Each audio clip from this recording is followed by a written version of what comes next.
வணக்கம் நண்பர்களே, நான் Manikandan. This is Mani's travels with hope. இது மாதிரி தொடர்ந்து பல வீடியோக்கள் வரப்போது. அதுக்கு நீங்கள் செய்ய வேண்டியது எல்லாம் நம்ம சேனலை சப்ஸ்கிரைப் பண்ணி ஆதரவு கொடுக்க வேண்டியது மட்டும்தான். இன்றைக்கி இந்த வீடியோவில் ஒரு முக்கியமான கோரிக்கையை பற்றி பார்க்க போகிறோம். நம்மளில் பல பேருக்கு கொடைக்கானல் ரோடு ரயில் நிலையம் அப்படிங்கிறது கேள்விப்பட்டிருப்போம். சிலருக்கு தெரியும், சிலருக்கு தெரியாமல் கூட இருக்கலாம். ஆனால் இந்த கொடைக்கானல் ரோடு ரயில் நிலையம் அப்படிங்கிறது திண்டுக்கல்லிருந்து மதுரை வர்ற வழியில் இடையில இருக்கக்கூடிய ஒரு ரயில் நிலையம்.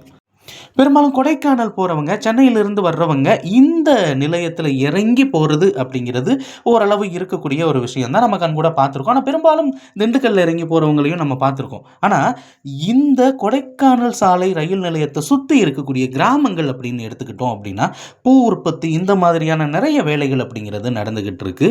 அந்த வகையில் நிலக்கோட்டையை சுற்றி இருக்கக்கூடிய பகுதிகள் எல்லாமே இருக்குது. இப்போ சென்னையில் இருந்து வர்றவங்க என்ன பண்ணணும் அப்படின்னா, ஒன்று திண்டுக்கல்லில் இறங்கி இந்த நிலக்கோட்டை பகுதிக்கு பேருந்துகளில் செல்ல வேண்டிய ஒரு நிலை அப்படிங்கிறது இருக்கிறது. அல்லது திண்டுக்கல்லில் போய் தான் சென்னைக்கு போகக்கூடிய ஒரு நிலை அப்படிங்கிறது இருந்து கொண்டிருக்கிறது. இப்போது இந்த ரயில் நிலையத்தில் சென்னையிலிருந்து வரக்கூடிய ரயில்கள் ஏதாவது நிற்குதா அப்படின்னு கேட்டால் பாண்டியன் எக்ஸ்பிரஸ் நிற்கும்.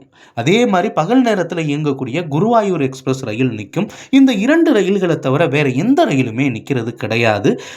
சில நாட்களுக்கு முன்பாக கொல்லம் செல்லக்கூடிய ரயிலும் கூட இங்கே நின்று சென்று கொண்டிருக்கிறது. அப்படி இருக்கக்கூடிய சூழ்நிலையில் இந்த மக்களினுடைய கோரிக்கை என்ன அப்படின்னா, முற்றிலும் முன்பதிவு செய்யப்படாத ரயிலாக இருக்கக்கூடிய அந்தியோதயா எக்ஸ்பிரஸ் தினமுமே தாம்பரத்தில் இருந்து இரவு 10:40 மணிக்கு புறப்படக்கூடிய இந்த ரயிலானது அங்கிருந்து செங்கல்பட்டு, விழுப்புரத்திலிருந்து திருப்பாதிரை புலியூர், சிதம்பரம், சீர்காழி, கும்பகோணம், மயிலாடுதுறை, தஞ்சாவூர், திருச்சியிலிருந்து திண்டுக்கல் வர்றதுக்கு முன்னாடி மணப்பாறையில் இப்போ சமீபத்தில் நின்றுட்டு இருக்கு.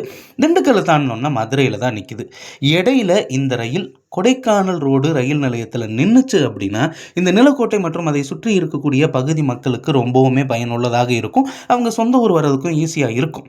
ஒருவேளை இந்த ரயில் திண்டுக்கல்லிருந்து மதுரை போச்சு அப்படின்னா திண்டுக்கல்ல இறங்கி இதுக்கு பின்னாடி வரக்கூடிய பயணிகள் ரயிலில் வர வேண்டிய ஒரு நிலை அப்படிங்கிறது தான் இருக்கிறது. லக்கேஜோடு வர்றவங்களுக்கு அது கொஞ்சம் சிரமம் தான்.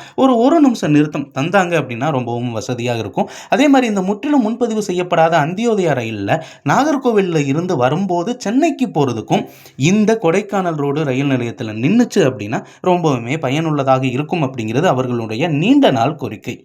இந்த கோரிக்கை நிறைவேறுமா அப்படிங்கிறத நம்ம பொறுத்திருந்து தான் பார்க்கணும். இந்த வீடியோவில் நான் கொடுத்த தகவல்கள் உங்களுக்கு போதுமானதாகவும் அதே நேரத்தில் பயனுள்ளதாகவும் இருந்திருக்கும் அப்படிங்கிற நம்பிக்கை நிச்சயமாக எனக்கு இருக்கிறது. இந்த தகவல்கள் நம்முடைய நண்பர்களையும் சென்று சேரணும். அதுக்கு நீங்கள் செய்ய வேண்டியது ஜஸ்ட் சிம்பிள், இந்த வீடியோவை ஷேர் பண்ண வேண்டியது தான். அடுத்த ஒரு வீடியோவில் பார்ப்போம். அது வரைக்கும் நன்றி, வணக்கம் நண்பர்.